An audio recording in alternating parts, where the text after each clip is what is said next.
Hola, hoy revisaremos la fiebre como síntoma, signo y síndrome. Para entender su mecanismo debemos saber que nuestro organismo mantiene una temperatura corporal dentro de cierto rango de equilibrio que varía según edad, sexo y entre otros factores, pero que está determinado a grandes rasgos por dos tipos de procesos, aquellos que determinan la termogénesis y otros que determinan la termólisis. El objetivo de estos mecanismos es mantener una temperatura definida por el centro termorregulador, que está ubicado a nivel del hipotálamo y que corresponde a un circuito de conexiones nerviosas con neuronas sensibles a temperatura. Este centro termorregulador define lo que se conoce como set point, representado en la imagen por un termostato. Si la temperatura corporal es menor a la del set point, se activan mecanismos de termogénesis que aumentan la producción de calor y se inhiben los mecanismos de termólisis, evitando la pérdida de calor. El balance busca incrementar la temperatura corporal para llevarla a la temperatura definida por el set point. Mientras que, por otra parte, si la temperatura corporal es superior a la temperatura definida por el set point, los mecanismos actuarían en forma inversa, para disminuir la temperatura corporal según lo que determina el centro termorregulador. Todo esto viene siendo fisiológico, para mantener nuestra temperatura corporal dentro de este rango de normalidad previamente comentado. ¿Qué ocurre si se altera la temperatura definida por el set point?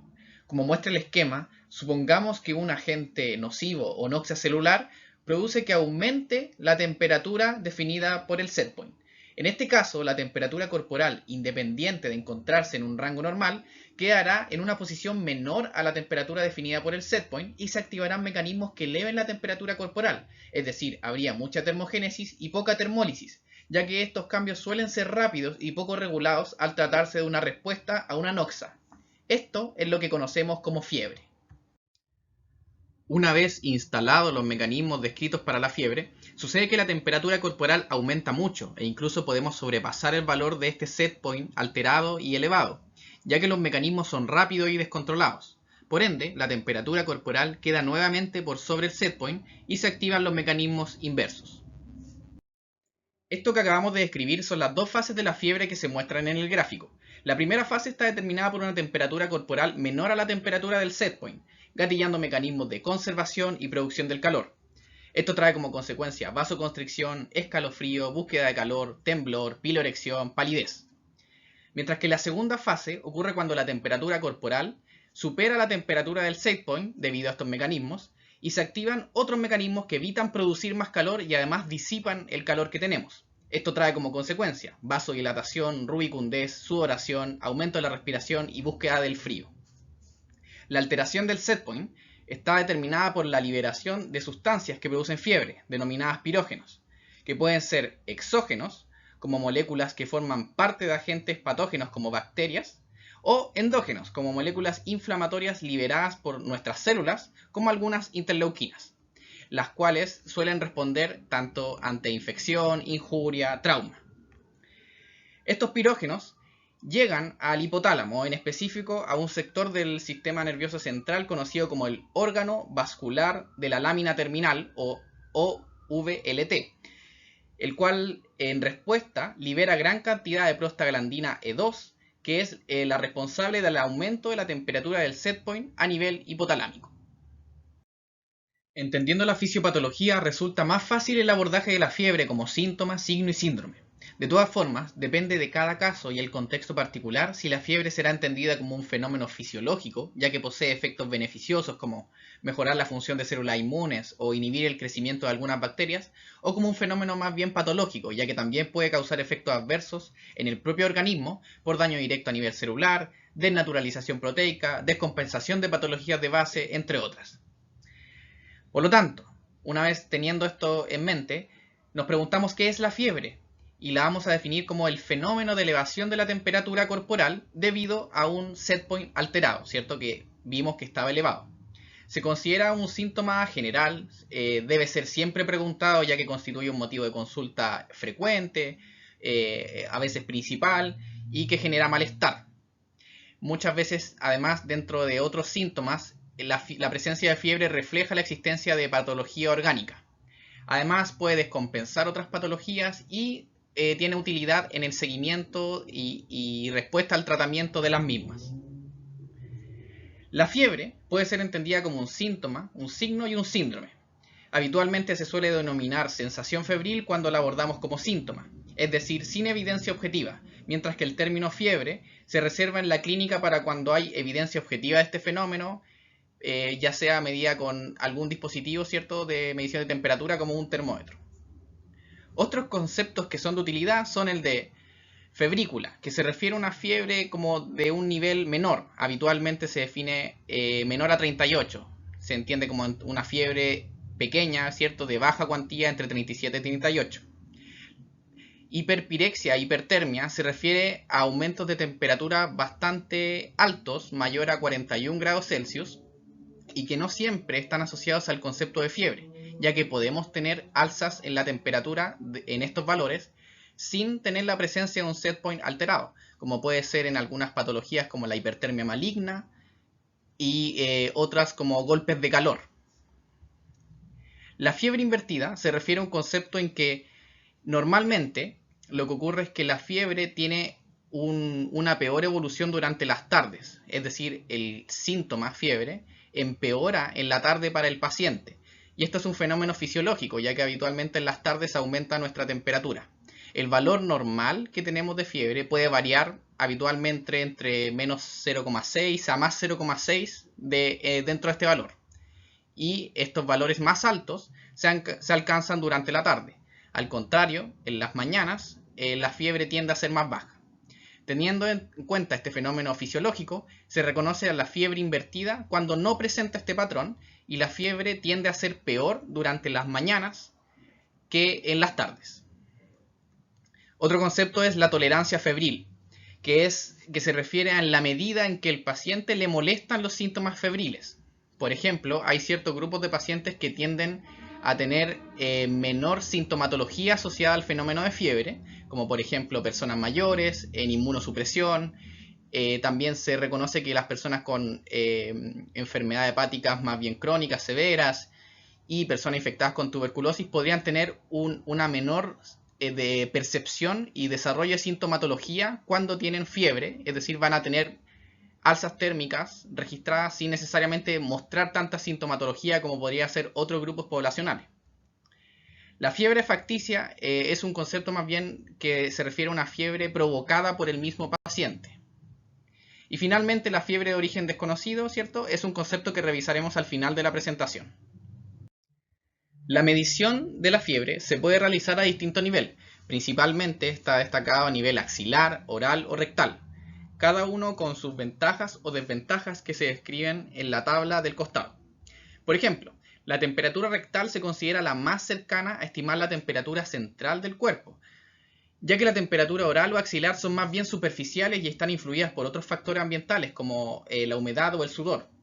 Sin embargo, la temperatura rectal podría generar paso de bacterias desde el lumen intestinal hacia sectores aledaños, fenómeno conocido como translocación bacteriana, por lo que no se recomienda en pacientes con inmunosupresión o pacientes francamente neutropénicos. Además, suele considerarse la temperatura rectal como una medición invasiva o incómoda para el paciente, por lo que se reserva principalmente en neonatos y lactantes. Cada sitio de medición, además, tiene fijados sus valores normales, como se muestra en la tabla, y que, como se observa, son menores para la temperatura axilar, algo mayores para la temperatura oral y aún más mayores para la temperatura rectal, lo cual puede recordarse ya que están en orden alfabético desde axilar, bucal y rectal. En resumen, la temperatura que refleja en mayor medida la medición de la temperatura central del cuerpo es la temperatura rectal, y cada sitio de medición posee sus ventajas y desventajas particulares. Como fue mencionado, podemos entender la fiebre también como un síndrome, con diferentes síntomas y signos asociados y con múltiple etiología o causas subyacentes. Recordar que algunas manifestaciones dependerán de la fase de la fiebre en la que estemos, como muestra la curva. Por ejemplo, en azul se marcan aquellos síntomas y signos que muestran mayor producción y conservación del calor, como palidez por vasoconstricción, sensación de frío y escalofríos, ya que la temperatura corporal es menor a la que percibe el set point, llevando a determinar comportamientos de búsqueda de calor, como abrigarse, generación de calor como temblor y conservación como piloerección. En rojo se muestran aquellos síntomas que ocurren cuando la temperatura corporal supera la temperatura del set point y se activan mecanismos que permiten evitar, producir y además disipar calor. Esto trae como consecuencia vasodilatación que produce rubicundez, sudoración, aumento de la respiración, busca del frío como desabrigarse. Además, tenemos síntomas y signos que son más generales e inespecíficos como cefalea, malestar general y alteración de los signos vitales. Destacar que la frecuencia cardíaca aumenta 10 a 15 latidos por cada 1 grado Celsius de elevación térmica y la frecuencia respiratoria aumenta 4 a 5 respiraciones por cada 1 grado Celsius de elevación térmica. Cuando la frecuencia cardíaca no aumenta según lo descrito o hay franca bradicardia, se puede estar ante lo que se denomina como bradicardia relativa o signo de Faguet, que según la literatura clásica obedece a algunas causas en específico, como fiebre amarilla, leishmaniasis, brucelosis, ¿cierto? Que son en nuestro medio infecciones más bien atípicas. Finalmente, mencionar que el síndrome febril lo podemos dividir según su temporalidad en agudo, subagudo o crónico, como se muestra en pantalla. Las causas de fiebre son múltiples, entendiendo que la fiebre puede presentarse tanto como un síntoma único o principal o como un acompañante de otras patologías, por lo que la lista se hace interminable. Podríamos mencionar diferentes etiologías como infecciosas, neoplásicas, inflamatorias, necrosis tisular, fármacos, misceláneas e incluso en lactante está descrita la fiebre por deshidratación. De cualquier forma, probablemente las causas principales de fiebre son infecciosas de diverso origen, como virales, bacterianas, fúngicas, parasitarias según el contexto, y otras como neoplásicas e inflamatorias. Como mnemotecnia, siempre recordar que las principales causas podrían ser infecciosas en primer lugar, neoplásicas e inflamatorias, que este es un principio que se repite para varios cuadros sindromáticos. Dentro de los síntomas acompañantes de la fiebre, podría haber diaforesis nocturna, que entendemos como una sudoración abundante que ocurre durante la noche y que ocasionalmente logra mojar la ropa del pijama e incluso motivar a su cambio o una queja subjetiva por parte del paciente. Cuando tenemos fiebre con diaforesis nocturna, las causas clásicas obedecen a estas descritas en este paper y que traducimos como enfermedades infecciosas, ¿cierto? Tuberculosis, infección por nocardia, brucelosis, abscesos, enfermedades neoplásicas, clásicamente los linfomas que se presentan con síntomas B, fiebre, diaforesis nocturna y bajo de peso, y otras enfermedades inflamatorias. Por lo tanto, este principio que repetimos antes de enfermedades infecciosas, neoplásicas e inflamatorias vendría siendo un ejemplo cuando enfrentemos a este paciente con fiebre y diaforesis nocturna y otros síntomas que generalmente están en un contexto más bien de una patología grave, infecciosa, neoplásica. Cuando se observan las curvas febriles de los pacientes luego de un registro periódico de fiebre, se observan formas o patrones que han sido descritos en la literatura. Tenemos en primer lugar, fiebre continua o sostenida, que se refiere a una fiebre que no presenta variaciones mayores a 0.6 o en otras partes 1 grado Celsius en cada día. Por lo tanto, es una fiebre que se mantiene elevada. Causas, ¿cierto? Neumonía, tuberculosis, tifo exantemático, ¿cierto? ITU, entre otras. Por otra parte, tenemos la fiebre remitente, que tiene variaciones diarias que son mayores a estos valores definidos previamente, es decir, 0.6 o 1 grado Celsius, dependiendo de la literatura, pero que a pesar de estas variaciones no llegan a los valores normales. Y bueno, tenemos múltiples etiologías, ¿cierto? Enfermedades febriles clásicas y otras menos frecuentes como endocarditis, riquecia, brucelosis. Otra fiebre es la fiebre intermitente, que tiene una elevación térmica, pero que retorna a valores normales durante el día. Es decir, es como una remitente, pero que logra llegar a los valores normales. Y dentro de la fiebre intermitente se describe la fiebre éctica, séptica o en agujas, que se refiere a una fiebre intermitente, pero que tiene variaciones bastante acentuadas, que vuelven a lo normal, elevan rápidamente y vuelven a lo normal. Y es una fiebre, ¿cierto?, que varía muy rápidamente e intensamente y por eso se describe esta curva en agujas. Son causas bien graves, ¿cierto? Sepsis, abscesos, tuberculosis, linfoma y algunas infecciones de malaria. ¿Por qué está destacado malaria? Porque malaria, dependiendo de la especie que produzca esta infección, ¿cierto? Que es la malaria, hay algunas fiebres son descritas como tercianas o cuaternarias, entre otras, y que se describen así porque esta fiebre vuelve a recurrir dependiendo del número de días, ¿cierto? 3 días, 4 días, siendo terciana o cuaternaria. Y ello está definido por la especie de la malaria en específico que esté produciendo la infección. Finalmente tenemos la fiebre recurrente, que es una fiebre que reaparece luego de 1 o más días de apirexia. ¿cierto? Es decir, de temperatura normal. Entonces es una historia más bien larvada, un paciente que presenta múltiples fiebres una vez a la semana, ¿cierto? Recurrentemente. Y en específico hay una fiebre que es denominada la fiebre de Eppstein, ¿cierto? Que vendría siendo un tipo de fiebre recurrente que varía estos patrones febriles entre 3 a 10 días, que alternan periodos afebriles y otros periodos febriles que tienen más o menos la misma duración. Clásicamente está asociada a la enfermedad de Hodgkin, ¿cierto? El linfoma de Hodgkin, pero también podría verse en algunos casos de infección de malaria.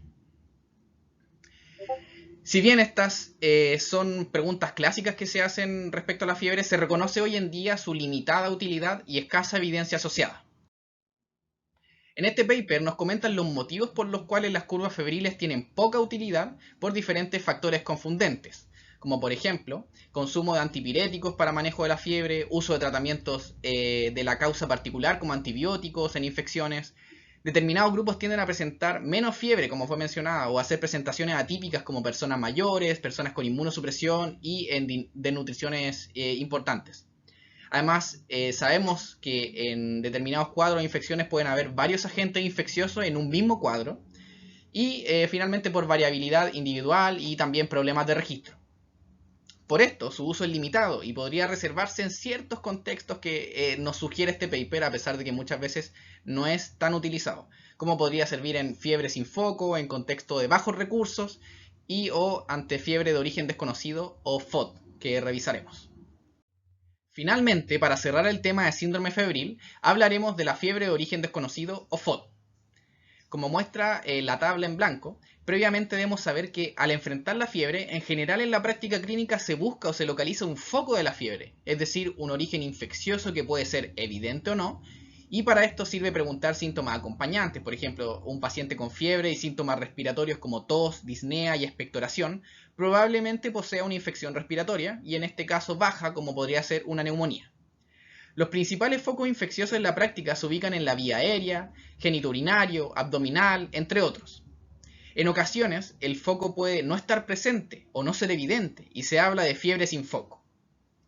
Por otra parte, cuando hablamos de fiebre de origen desconocido, o FOD, nos referimos en particular a una especie de fiebre sin foco que cumple ciertos criterios definidos clásicamente como en la literatura, como por ejemplo una fiebre con duración mayor a 3 semanas, cuya temperatura corporal medida ¿cierto? Es mayor a 38.3 axilar en al menos 3 oportunidades y además hay imposibilidades de lograr localizar un foco o de llegar a un diagnóstico después de una semana hospitalizado. Sin embargo, cada vez se han ido modificando las definiciones, por lo que no nos debe sorprender encontrar diferentes definiciones o subtipos según autor. A modo de ejemplo, se ilustra un abordaje más reciente que subdivide la FOD según el tipo de paciente, cambiando sus criterios. Por ejemplo, tenemos la FOD clásica, ¿cierto? Que habíamos definido como una semana hospitalizado en la literatura más antigua, pero que en este caso queda definido como más de 3 días en el hospital o más de 2 visitas ambulatorias de estudio, ¿cierto? Con estos mismos criterios de la temperatura y la duración del cuadro. Pero además de esta FOD clásica, tenemos otros tipos de FOD, como podría ser la FOD que se desarrolla en el ámbito intrahospitalario, ¿cierto? O intraservicios de salud, como es la FOD nosocomial, también con sus criterios. La FOD que se presenta en un paciente neutropénico y la FOD asociada a un paciente con infección por VIH. Estos subtipos nos sirven para enfrentar a cada paciente de una forma particular y buscar sus causas, ya que sabemos que las causas de FOD son múltiples, desde las más comunes hasta otras más infrecuentes, por lo cual tendría utilidad caracterizar al paciente y su FOD y según esto dividirla. Sin embargo, a modo general, las causas de FOD suelen ser más frecuentemente patologías comunes con una presentación atípica más que presentaciones de patologías propiamente tal raras. Como dice al final, en la mayoría de los casos la FOD responde a una presentación clínica atípica de una infección frecuente más que una causa infrecuente propiamente tal. Espero que les haya gustado la presentación, muchas gracias por escuchar y no olvides compartir.